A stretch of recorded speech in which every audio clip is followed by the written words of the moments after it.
Scal, how we doing today? Good. You guys? Doing great. Before we get into the nuts and bolts of this game yesterday, there's one thing that I've been thinking about all day long after you guys' call of the game last night, and I want to know who it was that got you to stop making fun of the ball, because something happened. And clearly you guys were like, don't insult the ball. Don't talk about the ball anymore. And Carter was like, yeah, this ball stinks. And you're like, no. Don't talk about the ball. What's so special about the ball, and who ordered the code red on you guys? Yo, somebody ordered a code red. You should have seen, we got a text message. We got a text message that filled up the entire, and Drew Carter doesn't have like big writing like I do. Yeah. He showed me the text. I'm like, we got threatened that Adam Silver was going to make a phone call to us. It was like, it was a big time code red. So why are they so sensitive about their stupid ball? Well, here's the thing. Like, no, I mean, listen, I like to have fun with the NBA, I'm just like this. Like, when you see, it is basketball, it's sports, like people there are having fun. Like, let's be honest, like you guys' job, my job, we have the greatest job in the world, right? Yep. It's great sports. But when there's a chance to like kind of make fun of something, make light of a situation, man, I'm telling you, people in the league office everywhere, they don't think this is all about fun and games, man. They were taking that really serious. It was like a touchy subject that I kind of like dove into and had no idea that it was like a point of contention. So yes, we did get a code red, and I'm not telling you who it's from, and we just stopped it right there. So along those lines, I'm not even sure I should even ask this question, but are you a fan of the court and are you a fan of the cup? Yeah, I'm a fan of the all courts, not red, pink, or like not even like Cleveland's maroon. I haven't seen the game yet, but red doesn't pop well on TV. I don't mind. Like my favorite color of the courts are gray. I like those the best. Like the blue's fine. It's like you're playing on water or a swimming pool or something like that. But I like it because it brings interest to the game. I don't know what to make of last night's game, to be honest with you. Like, why we played so bad and why we played like so non-aggressive. I give Atlanta all the credit in the world, man. I thought like they punched us in the mouth and they took our best punch and they sustained it. And they're talking about like 6 of their 10 top 10 players were out. And I was a fan of those guys when we blew them out. I was a fan of Johnson, Daniels, Richardson. Like, I was a fan of those guys. And the thing about me, just in general, I like big players that could like defend and they're super physical, and those guys really like fit the bill. I think those guys could be better, but for us, like it's plain and simple. There's a staggering number that I'm trying to get to the bottom of. So minus paint scores, like where you go to the paint and you score it. We had 7 paint touches where we kicked the ball out the whole game, and like so just there's times where we have 21. That's on the low end. 35, 38. Like normally. Like over the course of a game, you get a couple driving kicks, hit the paint, move it, whatever. We had 7. So, and I kept calling it out in the fourth quarter. I was like, man, we need to go to the basket here, and we got to do it with force. Like, stop limping into your drives. And we did it a little bit late, but we just couldn't get stops at that point. That team had a lot of confidence from, they're like NBA players for the most part, when they get an opportunity to play against the best, so usually – like they rise up to a level. They think this is great. Like you can watch Atlanta play a lot of teams and they'll be sleepwalking. That's the reason why their record won't be good. But when they play, and we're finding this out, like every night the Celtics play, people are coming out trying to beat them. And it's cool to watch for me. Like I'm a broadcaster that loves basketball. I get to watch every team's best effort, and that's been nice. But the Celtics have to realize like this is what it's like. And I don't know what Joe Mazzulla's talking like target on your back or target on my forehead or whatever target he wants to talk about. I'll just make it simple. People are gunning for you, and they're trying to make their season by beating the Boston Celtics. In the last 4 or 5 games, Scal, the Celtics have been getting beat on the boards pretty consistently. Is that a question of not having guys like Porzingis in the lineup, or is that a question of getting outworked? That's a good,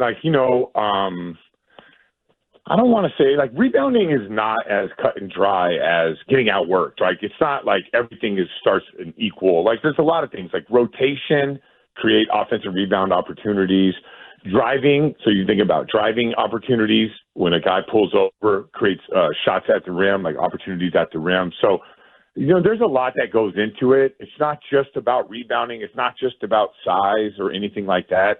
But it does seem like that. And this is dude, we got outworked on the boards, right? Like that yesterday was as clear as could be. And I remind you, like normally, we win the rebounding battle because we're such a low turnover team, but we had 20 turnovers and Atlanta still smacked us on the glass. That was the worst rebounding performance I have ever seen, like this current Joe Mazzulla Celtic team ever have. So it was pretty bad last night. And the fact that we weren't like trying to counter and push it and try to, a lot of times in the NBA, people don't crash because you'll get beat. Like it's not college. Like if everyone in college crashes, in the NBA, that gets you beat. You'll just give up layup after layup and you'll have 30 points in transition or some crazy number. But we weren't doing that and we were not securing the boards. And when we did, we wouldn't run. So, yeah, yesterday was to me, this season, that was as bad as it got. And I think they'll bounce back. And I don't know why they kind of laid an egg. You would think the NBA Cup and all that stuff would like bring a heightened sense of like, yeah, this is going to be great. But it was just an awful, awful game for us. So they have 3 losses, I think, much sooner than anyone expected them to have 3 losses. They lost that big game to the Warriors at home. There were all this talk of Olympic motivation. There was talk of they want to make history and whatever. Are you disappointed with the way this team is playing? Are they underachieving right now? And is it simply about complacency? No, you know what? What it is? We're not, and I don't know how many times you guys have heard me in the past. Like, we're not great when teams are super physical with us and they're really handsy. And like the NBA, which by the way, I personally like it. Like I like physical basketball. They protect guys when they go up to shoot, but for the most part, they're letting 2-hand checks, body bumps, and like all those things, right? And that's why I kept saying yesterday, like you gotta punch through the initial hit because they're hitting you. When you drive, they're just trying to stand you up, and then we're like kind of countering. Like our players, and Jaylen Brown is probably the best at doing this, is like getting downhill, coming to a jump stop.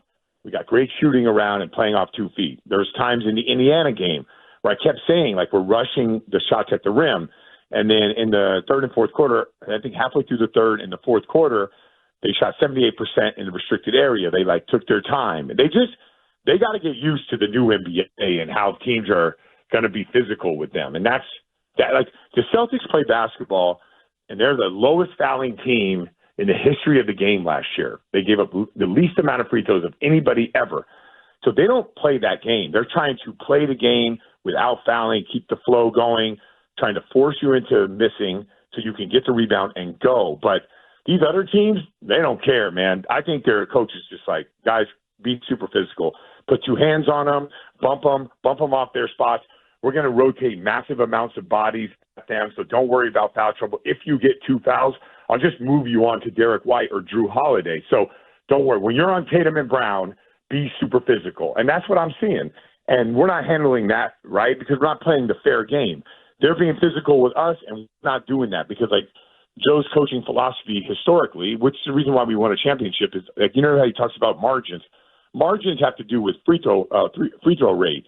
He wants to give up the least amount. He wants to take the most amount. And so we're not a real handsy team. We're not a real, like, we're not putting 2 hands. We're not body checking guys. We're playing pretty solid defense. And I think that's coming back to bite us, especially in the regular season, because if you go against a team that's handsy and you're not, well, you're probably going to have a tough time winning that game. We're talking to Brian Scalabrine, NBC Sports Boston. Scal, is Cleveland for real, and do you think they can be the Celtics' rival this year? They're for real. They play a lot like us. Like when we're at our best with Pritchard and Hauser coming off the bench and just like bombing threes. So Cleveland bombs threes. They got my boy Niang. He's an awesome dude from Methuen. When Max Strus comes back, they got this kid Merrill. Ty Jerome is playing for them. Like they have a second team that's like legit. Their first team, they have some like players that you can like kind of wind in the way that we wind in Jaylen Brown and Jason Tatum. Like our star players are better than their star players, but they have some guys like Donovan Mitchell who can go out there with some bench guys and cook. And so they're kind of built like us, just not as talented as us. But you know, their bigs right now, their bigs are better than our bigs because, you know, we don't have Porzingis playing yet, and Al Horford's like off and on, right? So like their bigs are pretty good. They're pretty active and live around the basket. They get way more paint opportunities around the rim, like a Jared Allen, than we do. So they have a little bit better shot profile than we do. But I think ultimately like our size and physicality combined with our shooting is better than them. So that I would take us in the playoffs, but I think like during the regular season, I think we'll be fighting for the best record in the Eastern Conference. This whole Jason Tatum shooting thing, it was an issue in the postseason, then the hitch was gone, had a pretty good start to the year, had a bad night last night. Are you monitoring the way Jason Tatum is shooting? Is it just going to be kind of ebb and flow, or do you think there's still reason for concern there? You know, like I think he is at his best when he works inside out and inside to the paint, finishing around the rim or spraying the ball out and then working towards out, right? So I like when, like, we'll see tonight. So you guys watch, right? Yep. Jason Tatum gets downhill, and then let's see what he does. If he moves it or finishes it, and then he usually will come in with the second group, like, in that second quarter, and then he'll start like casting the threes. But I like when he starts inside to out.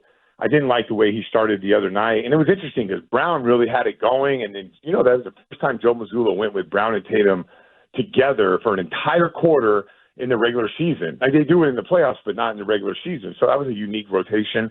But I think like Tatum is he's such a complete player that it all like kind of ties in. So I don't think you can take his shooting and just thin slice it. I think you got to like tie it all in together. So I'm not going to overreact. I do like his shot. I like the way he's releasing it. His hitch is gone. His release point is lower, which is all good things.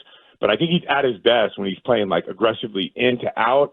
And then once he gets a few to the paint, maybe a free throw, maybe a finish around the rim, a spray out, and then all of a sudden I think he can start cooking from the perimeter. All right, we'll leave it right there.